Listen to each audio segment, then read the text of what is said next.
নমস্কার, আপনারা সবাই কেমন আছেন? আমি ভালো আছি। আমার পেজে সবাইকে স্বাগত। আমি একটা রেসিপি নিয়ে চলে এলাম, চিকেনের রেসিপি। তো আমি এই রেসিপিটার মধ্যে চিকেনটাকে ম্যারিনেট করে রেখেছি 1 ঘন্টা আগে। তো এটা কি দিয়ে ম্যারিনেট করছি সেটাই আমি বলে দিচ্ছি।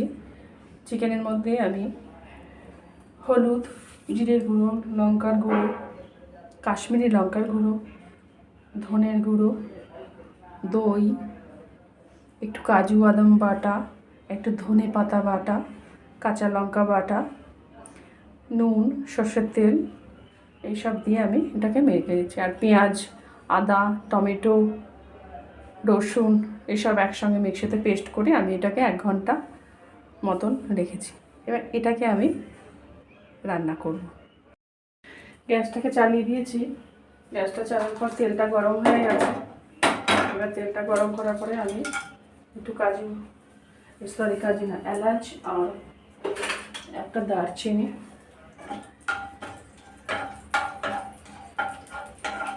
আর 2টো লবঙ্গ দিয়ে আমি এটাকে একটু নাড়িয়ে নিলাম।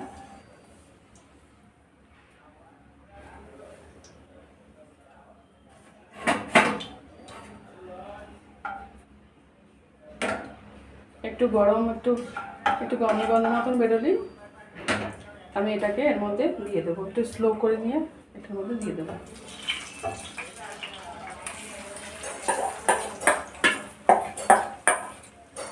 পুরো চিকেনটা এর মধ্যে আমি দিয়ে দিলাম।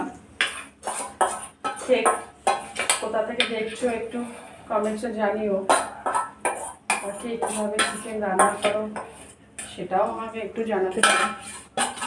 এই যে এবার গ্যাসটাকে একটু ফুল করে এটাকে আমি একসঙ্গে চাপিয়ে দিলাম। এবার এইটাকে আমি এইভাবে রেখে 10 মিনিট রান্না করব। এর মধ্যে নুন টুন সমস্ত মশলা যা যা আছে সমস্ত মশলা দেওয়া আছে, আর কিচ্ছু করার দরকার নেই। জাস্ট এটাকে চাপিয়ে দিয়ে এবার এটাকে আমি 10 মিনিটের জন্য ঢেকে রেখে দিলাম। গ্যাসটাকে একটু মিডিয়াম টু লোয়ে রাখলেই ভালো, ধীরে ধীরে এটা হয়ে যাবে। চিকেনটাকে আবার একটু নাড়াতে হবে। নাড়িয়ে 8 মিনিট মতন হয়েছে। তো 8 মিনিটের মধ্যে একটু নাড়িয়ে দিই। অনেকটাই হয়ে গেছে,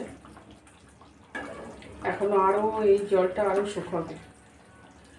এবার গ্যাসটা একটু জোরে করে দেবো।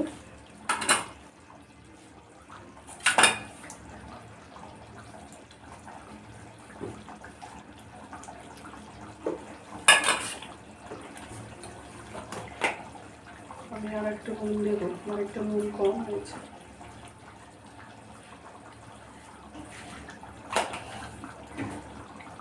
এবার গ্যাসটাকে একটু জোরে করে জলটাকে এবার শুকিয়ে নেবো। আমার চিকেন সেদ্ধ হয়ে গেছে।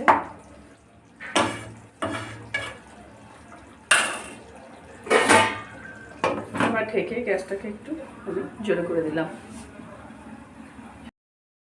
আমার চিকেনটা হয়ে গেছে, তেল বেরিয়ে গেছে। আমার চিকেনটা কমপ্লিট, পুরো চিকেনটা কমপ্লিট হয়ে গেছে। এই যে আমার চিকেনটা হয়ে গেছে পুরো কমপ্লিট। কেমন হয়েছে বন্ধুরা একটু জানিও। সুস্থ থেকো, ভালো থেকো। Thank you.